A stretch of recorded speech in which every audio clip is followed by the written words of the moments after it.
दोस्तों, मैं आपका दोस्त श्यामलाल चौधरी आज आपके समक्ष एक और वीडियो लेकर आया हूं और आपसे निवेदन है कि अगर अभी तक आपने हमारा YouTube चैनल सब्सक्राइब नहीं किया हो तो जरूर कर लें और साथ ही साथ बेल आइकन को प्रेस भी जरूर कर लें ताकि जब भी हम नया वीडियो बनाएं तो आप तक नोटिफिकेशन पहुंच जाए। तो दोस्तों, आज का जो वीडियो है ये भारतीय संविधान की प्रस्तावना से संबंधित है। यानी कि भारतीय संविधान की प्रस्तावना क्या है। अगर आप भारत के संविधान को पढ़ेंगे तो सबसे पहले जो पार्ट आता है ना, ये सबसे पहले जो बात आती है वो किसकी आती है, भारतीय संविधान की प्रस्तावना की आती है। अगर आप सिविल सेवा की तैयारी कर रहे हैं, यूपीएससी की तैयारी कर रहे हैं या किसी राज्य के स्टेट सर्विस की तैयारी कर रहे हैं तो मेरा निवेदन है कि आपको जो है ये पूरी, यहाँ पर देखो मैंने एक साइड में पूरा क्या लिख दिया है, भारत के संविधान की प्रस्तावना लिख दी है। यहाँ पर भारत के संविधान की इधर दिख रही ना आपको, ये पूरी भारत के संविधान की क्या है, प्रस्तावना है। और यहाँ पर प्रस्तावना से संबंधित जो महत्वपूर्ण तथ्य हैं वो मैंने दे दिए। मैं गारंटी देता हूं दोस्तों कि इसके अलावा ये जो बोर्ड पे जो लिखा हुआ है इसके अलावा प्रस्तावना से कोई सवाल नहीं बन सकता है। ठीक है, चाहे वो यूपीएससी हो, एमपीपीएससी हो या अन्य कोई भी एग्जाम हो। ठीक है, इसी के आधार पर आपका क्वेश्चन का आंसर बन जाएगा।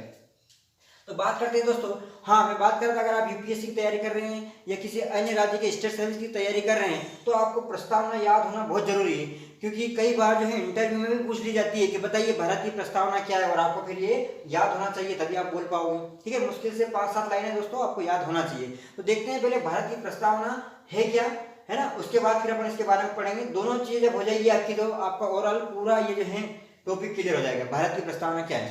तो दोस्तों देखते हैं क्या बोल रहा है भारत की प्रस्तावना में कि हम भारत के लोग, क्या बोल रहा है, हम भारत के लोग भारत को एक संपूर्ण प्रभुत्व संपन्न, ठीक है, क्या बोल रहा है, हम भारत के लोग भारत को एक संपूर्ण प्रभुत्व संपन्न समाजवादी धर्मनिरपेक्ष लोकतांत्रिक गणराज्य, ये 5 शब्द हैं दोस्तों। ठीक है, और ये 5 शब्द ये भारतीय संविधान के क्या है, आदर्श हैं। समझ में आ रहा है आपको, ध्यान रखना क्या है, संपूर्ण प्रभुत्व संपन्न। तो ये भी स से है, आप इनको पांचों कैसे याद करेंगे। पहला है संपूर्ण प्रभुत्व संपन्न, दूसरा है समाजवादी, तीसरा है धर्मनिरपेक्ष, चौथा है लोकतांत्रिक गणराज्य। तो स से, दोनों स से देखो, संपूर्ण प्रभुत्व संपन्न, समाजवादी, ये जैसे याद रख लोगे आप, संपूर्ण प्रभुत्व संपन्न, सेकेंड है समाजवादी, और तीसरा है धर्मनिरपेक्ष, तीसरा क्या है, धर्मनिरपेक्ष, और चौथा और पांचवा बिल्कुल साथ में याद कर लो, लोकतांत्रिक गणराज्य, यानी कि एक लोकतंत्र और एक गणतंत्र, इस हिसाब से तो लोकतांत्रिक गणराज्य।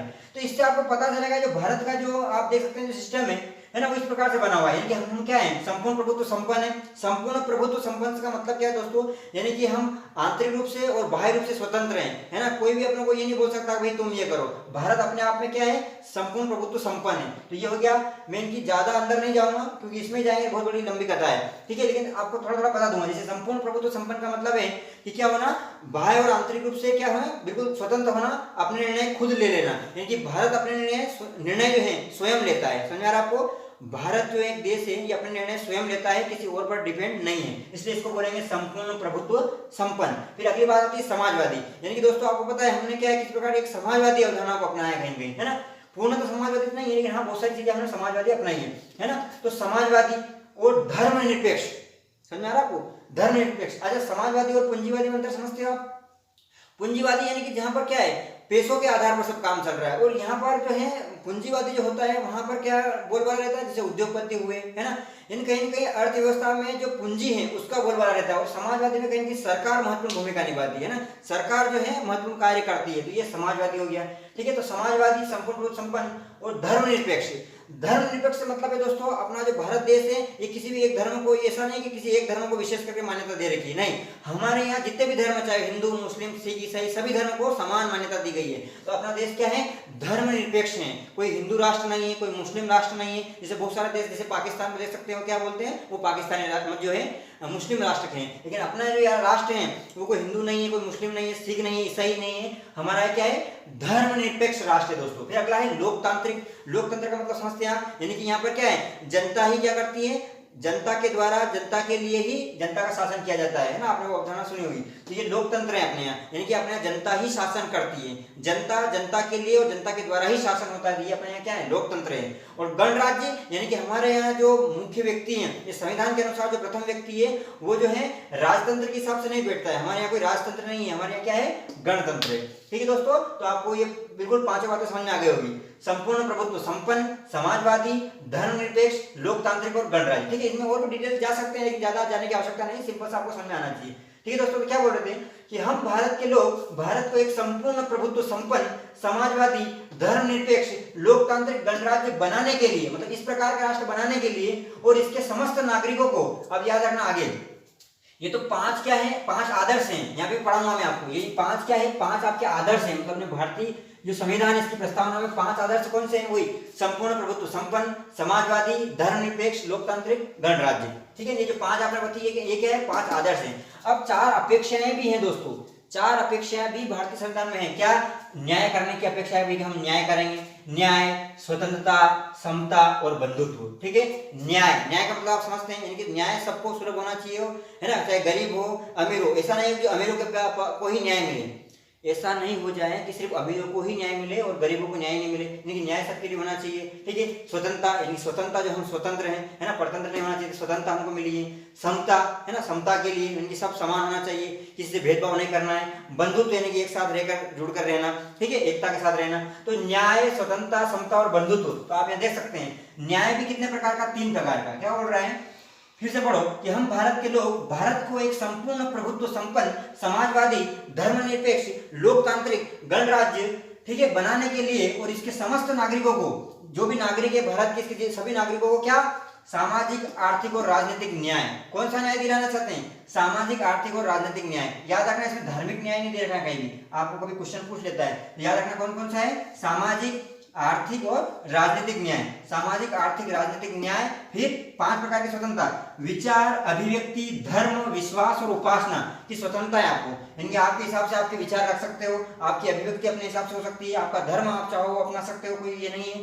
फिर विश्वास, आप चाहो जिस ईश्वर में विश्वास कर सकते हो, आपको कोई जबरदस्ती नहीं कह सकता है भैया आप इस भगवान को मानिए, है ना, इन भगवान को मानिए। और उपासना करना, यानी कि आपको विचार, अभिव्यक्ति, धर्म, विश्वास और वो उपासना की स्वतंत्रता दी गई है। ठीक है, और सामाजिक आर्थिक और राजनीतिक न्याय दिया गया है आपको। ठीक है, तो आगे बढ़ते हैं। फिर बोला प्रतिष्ठा और अवसर की समता, यानी कि प्रतिष्ठा पाने का और अवसर पाने का क्षमता है, यानी कि समान अवसर मिलने चाहिए सभी को। ऐसा नहीं है कि कोई व्यक्ति उसको ज्यादा अवसर मिल रहे हैं, माना कि आप समझ लो कोई नौकरी पानी है उनको, तो ऐसा नहीं होना चाहिए कि कहीं पर ज्यादा अवसर मिल रहे हैं, किसी को कम अवसर मिल रहे हैं। ठीक है, लेकिन आप उसमें मत जाना। जो आरक्षण है, आरक्षण तो क्या है, सामाजिक न्याय के लिए एक प्रकार से दिया गया है ना, उसमें मत जाना। ठीक है, तो प्रतिष्ठा और अवसर की समता, है ना, प्रतिष्ठा और अवसर की समता प्राप्त करने के लिए तथा व्यक्ति की गरिमा, है ना, व्यक्ति की गरिमा और राष्ट्र की एकता तथा अखंडता सुनिश्चित करने वाला बंधुत्व। बंधुत्व मैंने बताया था ना, क्या है बंधुत्व, क्या बोल रहा है कि व्यक्ति की गरिमा और राष्ट्र की एकता, व्यक्ति की गरिमा होती है और राष्ट्र की एकता तथा अखंडता, राष्ट्र की टूटे नहीं, अखंडता सुनिश्चित करने के लिए बंधुत्व यानी कि भाईचारा बनाने के लिए दृढ़ संकल्पित होकर अपने संविधान को, संविधान में आज दिनांक दे दी गई है दोस्तों यहाँ पर 26 नवंबर 1949, यानी कि इस दिन क्या करा था, संविधान को अंगीकृत किया था। को एतद द्वारा इस संविधान को अंगीकृत है, याद रखना क्या किया था, अंगीकृत, अधिनियमित और आत्मार्पित करते हैं। समझ में आया आपको? तो ये पूरे अपने भारत के संविधान की प्रस्तावना है दोस्तों, समझ में आया पूरा आपको।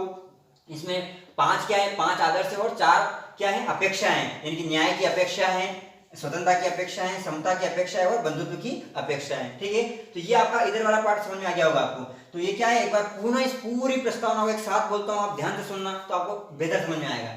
ध्यान से सुनना दोस्तों। देखो, हम भारत के लोग भारत को एक संपूर्ण प्रभुत्व संपन्न समाजवादी धर्मनिरपेक्ष लोकतांत्रिक गणराज्य बनाने के लिए और इसके समस्त नागरिकों को सामाजिक, आर्थिक और राजनीतिक न्याय और विचार, अभिव्यक्ति, धर्म, विश्वास और उपासना की स्वतंत्रता और प्रतिष्ठा और अवसर की समता प्राप्त करने के लिए तथा व्यक्ति की गरिमा और राष्ट्र की एकता तथा अखंडता सुनिश्चित करने वाला बंधुत्व बढ़ाने के लिए दृढ़ संकल्पित होकर अपने इस संविधान सभा में आज दिनांक 26 नवंबर 1949 को एतद द्वारा इस संविधान को अंगीकृत, अधिनियमित और आत्मार्पित करते हैं। ठीक है दोस्तों, तो आपको ये पूरा, आपको देखो रटने की आवश्यकता नहीं है, जब इसे बार बार बोलेंगे तो आपको समझ में आ जाएगा। फिर बोल रहा हूँ मैं, देखो ये चीजें इसी के बारे में उधर बता रखा है मैंने, तो अगर आप इसको एक बार पढ़ लेना उसके बाद उधर आप समझोगे तो पूरी बात आपको समझ में आ जाएगी। तो इधर आते हैं, क्या बोल रहे हैं कि प्रस्तावना अमेरिकी संविधान से ली गई है। प्रस्तावना कहां से ली गई है, किस संविधान से ली है, अमेरिका के संविधान से ली। कभी आपको पूछ लें कि प्रस्तावना कहां से है,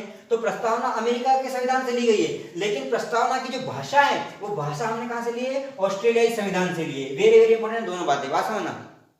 प्रस्तावना किससे ली है, अमेरिका के संविधान से ली है, लेकिन जो प्रस्तावना की जो भाषा है वो हमने ऑस्ट्रेलियाई संविधान के हिसाब से लिए। समझ में आया? दोनों बात समझ में आना चाहिए। फिर 5 आदर्श में पहले बता चुका हूँ। 5 आदर्श कैसे याद रखेंगे? 2 स से हैं, एक विशेष धर्मनिरपेक्ष और लास्ट में लोकतांत्रिक और गणराज्य। तो आप रख सकेंगे यार संपूर्ण प्रभुत्व संपन्न, समाजवादी, धर्मनिरपेक्ष, लोकतांत्रिक, गणराज्य। ठीक है, पहले संपूर्ण प्रभुत्व संपन्न, ठीक है, फिर आप देखेंगे समाजवादी, फिर धर्मनिरपेक्ष, फिर लोकतांत्रिक, गणराज्य। फिर 4 अपेक्षाएं वही न्याय, स्वतंत्रता, समता, इसमें 2 स है, एक तो न्याय है, फिर स्वतंत्रता, समता और बंधुत्व। तो ये क्या है? 4 अपेक्षाएं। अगर आपसे पूछ ले 4 अपेक्षा कौन कौन सी है और उसमें अगर ये दे दे तो आपको पता होना चाहिए। तो न्याय, स्वतंत्रता, समता और बंधुत्व, ये 4 अपेक्षाएं और 5 आदर्श हैं। फिर बात करता हूं दोस्तों बेरूबारी संघवाद, ये 1960 में हुआ था। क्या नाम है? बेरूबारी संघवाद, जो कि 1960 में हुआ था।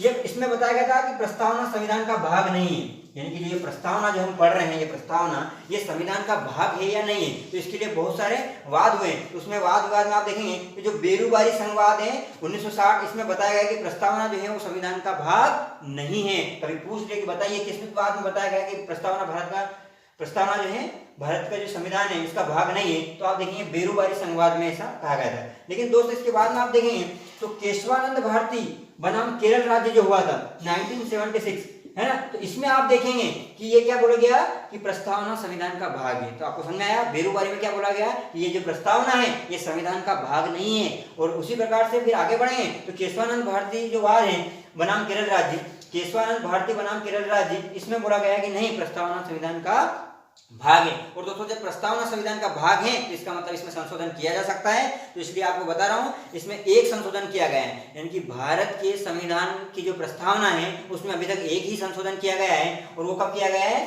42वां संविधान संशोधन 1976। ठीक है, 42वां संविधान संशोधन 1976 द्वारा इस प्रस्तावना में संशोधन के 3 शब्द जोड़े गए। कितने शब्द जोड़े गए? 3 शब्द। एक समाजवादी, यानी कि जो समाजवादी जो शब्द था आपने पहले ऊपर पढ़ा हुआ है ना, ये समाजवादी, तो ये कहां से? ये हमने बाद में जोड़ा, पहले नहीं था। समाजवादी, पंथ निरपेक्ष और अखंडता। ठीक है, ये एक आप ये देखो समाजवादी, पंथ निरपेक्ष मतलब वही धर्मनिरपेक्ष है ना, समाजवादी, पंथ निरपेक्ष और अखंडता। जो अखंडता जो शब्द है ना, यहाँ पर देखने को मिलेगा आपको, यहाँ पर ये अखंडता। ये शब्द कहां से जोड़े हमने? ये हमने 42वां संविधान संशोधन 1976 के तहत जोड़े। ठीक है, समझ में आ गया आपको? ये केशवानंद भारती बनाम केरल राज्य साल 1973 है, आप करेक्ट कर लेंगे, मैंने 76 बोल दिया, कोई दिक्कत नहीं। तो केशवानंद भारती बनाम केरल राज्य 1973 और 42वां संविधान संशोधन 1976 के तहत प्रस्तावना में एक प्रकार के 3 शब्द जोड़े गए, वो है समाजवादी, पंथ निरपेक्ष और अखंडता। आगे बढ़ते हैं दोस्तों। अब ये तो आपको बिल्कुल समझ में आ गया होगा तथ्य क्या क्या है। देखो क्या क्या बताया मैंने आपको पहली बात बताई ये भारत के संविधान की जो प्रस्तावना है वो अमेरिका के संविधान से ली गई है ना। दूसरी बात, इसकी जो भाषा है वो ऑस्ट्रेलिया संविधान के अनुसार है। फिर 5 आदर्श हैं, संपूर्ण प्रभुत्व संपन्न, समाजवादी, पंथ निरपेक्ष और लोकतांत्रिक, गणराज्य। 4 अपेक्षाएं, न्याय, स्वतंत्रता, समता और बंधुत्व। और बेरूबारी संघवाद में क्या बोला गया कि प्रस्तावना संविधान का भाग नहीं है। और वहीं केशवानंद भारती बनाम केरल राज्य में बताया गया कि प्रस्तावना संविधान का भाग है। और 42वां संविधान संशोधन 1976 हुआ, इसके तहत इस संविधान की प्रस्तावना में 3 शब्द जोड़े गए जो कि समाजवादी, पंथ निरपेक्ष और अखंडता है। ठीक है, आगे बढ़ते हैं। अब ये प्रस्तावना है जो इतनी बड़ी, इसका महत्व क्या है? तो दोस्तों बता दूं मैं, संविधान जनता के लिए, मतलब ये बताता है क्या, भारत के जो संविधान जो है, भारत के संविधान की प्रस्तावना बताती है कि संविधान किसके लिए? जनता के लिए। बोल तो रहा है हम भारत के लोग, यानी भारत के लोगों के बारे में बात कर रहे हैं। यानी कि ये जो प्रस्तावना है संविधान जनता के लिए, ये प्रस्तावना बताती है कि संविधान जनता के लिए है। फिर दूसरी बात क्या बताती है प्रस्तावना? ये लोगों के लक्ष्यों एवं आकांक्षाओं को प्रकट करती है, यानी कि क्या क्या लक्ष्य हैं और क्या क्या आकांक्षाएं है ना, क्या क्या आदर्श हैं, क्या क्या अपेक्षाएं हैं, इन चीजों को भी प्रकट करती है। और किसी अनुच्छेद में अगर अस्पष्टता हो, अगर कोई ऐसा अनुच्छेद हो जहां पर हमको समझ नहीं पड़ रहा है कि अनुच्छेद क्या कह रहा है, तो उसकी स्पष्टता के लिए भी हम प्रस्तावना का सहारा ले सकते हैं। लेकिन ध्यान रहे, और हाँ एक और बात, संविधान कब बना ये भी बताती है प्रस्तावना। देखो संविधान कब बना, दिनांक यहाँ पर दे रखी है, इनकी दिनांक के बारे में भी इससे हमें पता चलता है। और सबसे महत्वपूर्ण ये यूपीएससी में पूछ लिया गया था कि न्यायालय में इसके आधार पर कोई वाद विवाद नहीं हो सकता है। अगर आप जाओगे कि भैया देखो प्रस्तावना में ऐसा लिख रखा है, और कहीं अगर सुप्रीम कोर्ट के पास या हाई कोर्ट के पास जाओगे कि भैया प्रस्तावना में ये बात लिखी हुई है, तो वहां पर आप न्यायालय में इसको प्रूफ बनाकर नहीं जा सकते हो, याद रखना। ठीक है, तो न्यायालय में इसके आधार पर वाद नहीं कर सकते हो। ठीक है, आगे बढ़ते हैं। सर्वप्रथम अमेरिका ने प्रस्तावना को सम्मिलित किया, याद रखना। सबसे पहले किस देश ने जो है अपने संविधान में प्रस्तावना को सम्मिलित किया था, तो वो है अमेरिका ने, सबसे पहले अमेरिका ने किया। ठीक है, फिर संविधान का सार है, प्रस्तावना क्या है? संविधान का सार है और संविधान का परिचय है। यानी कि देखो आपने मैंने जितना ही बताया इससे आपको पता चल गया भारतीय संविधान किस प्रकार का है ना। यानी कि हम क्या है? संपूर्ण प्रभुत्व संपन्न है, समाजवादी है, धर्मनिरपेक्ष है, लोकतांत्रिक और गणराज्य है। यानी कि ये बताता है कि संविधान का सार क्या है या संविधान का परिचय क्या है। ठीक है, तो प्रस्तावना के बारे में ये बात बताती है। दूसरी बात, एक महत्वपूर्ण बात है कि N.A. पालकीवाला, नाम क्या है? N.A. पालकीवाला, जिन्होंने बोला है कि संविधान का परिचय पत्र, इन्होंने कहा है कि जो प्रस्तावना है वो संविधान का परिचय पत्र है। किसने बोला? N.A. पालकीवाला, नाम से याद रख सकते हो, नाम है पालकीवाला, तो क्या बोला इन्होंने? परिचय पत्र। तो N.A. पालकीवाला, प से पालकीवाला और प से परिचय पत्र, तो याद रख लोगे आप। सिंपल सा है कि N.A. पालकीवाला ने क्या बोला? संविधान का परिचय पत्र। किससे बोला? प्रस्तावना को। तो प्रस्तावना को क्वेश्चन आ जाए कि बताइए प्रस्तावना को संविधान का परिचय पत्र किसने कहा? तो N.A. पालकीवाला ने कहा। फिर पंडित नेहरू ने, एक महत्वपूर्ण बात ध्यान रखना, पंडित नेहरू ने 13 दिसंबर 1946 को, पंडित नेहरू ने, है ना, यानी कि पंडित जवाहरलाल नेहरू ने 13 दिसंबर 1946 को जो उद्देश्य प्रस्ताव, है ना, जो उद्देश्य प्रस्ताव रखे थे, यही उद्देश्य प्रस्ताव आगे जाकर प्रस्तावना का रूप लिया। समझ में आ रहा है आपको? यानी कि पंडित नेहरू ने 13 दिसंबर 1946 को जो उद्देश्य प्रस्ताव रखे थे, यही बाद में जाकर प्रस्तावना का रूप बना। प्रस्तावना के 3 भाग देखने को मिले आपको, यानी कि यहाँ पे प्रस्तावना के 3 भाग देखने को मिले। यानी एक तो क्या है? आदर्श, भाई इसमें 5 आदर्श दे रखे हैं, पहला भाग। दूसरा भाग आप देख सकते हैं कुछ अपेक्षाएं हैं, है ना, ये हम समझने के लिए बोल रहे हैं, कोई अलग से 3 भाग नहीं है। यानी 5 आदर्श हैं, है ना, 4 अपेक्षाएं और एक और देखेंगे तिथि भी दे रखी है। इनकी 3 चीजें हैं प्रस्तावना के 3 भाग में, आप देख सकते हैं क्या है? 5 क्या है? 5 आप आदर्श हैं, 4 क्या है? आकांक्षाएं हैं और एक तिथि के बारे में बताया गया है। लास्ट में दोस्तों आपको बता दूं मैं 26 नवंबर को, क्योंकि 26 नवंबर के दिन क्या किया था? संविधान को अंगीकृत किया था, इसलिए 26 नवंबर को हम क्या मनाते हैं? 2015 से जो है अभी मोदी गवर्नमेंट ने क्या शुरू कर दिया है? संविधान दिवस मनाना शुरू कर दिया है। समझ में आया आपको? तो संविधान दिवस कब मनाते हैं हम? 26 नवंबर को। और जो 26 जनवरी जो मनाते हैं वो गणतंत्र दिवस हम मनाते हैं। ठीक है दोस्तों, तो आपको, मुझे आशा ही नहीं, अभी तो पूरा विश्वास है कि आपको ये पूरा वीडियो समझ आ गया होगा। अगर आप पहली बार देख रहे हैं तो कोई बात नहीं, दूसरी बार देख लें, लेकिन मुझे आशा ही नहीं, अभी तो पूरा विश्वास है आपको पूरा वीडियो समझ में आ गया होगा। आपसे निवेदन है कि अभी तक आपने अगर हमारा यूट्यूब चैनल सब्सक्राइब नहीं किया हो तो जरूर कर ले, और हाँ, बेल आइकन को प्रेस भी जरूर कर लें। बहुत बहुत धन्यवाद दोस्तों। जय हिंद।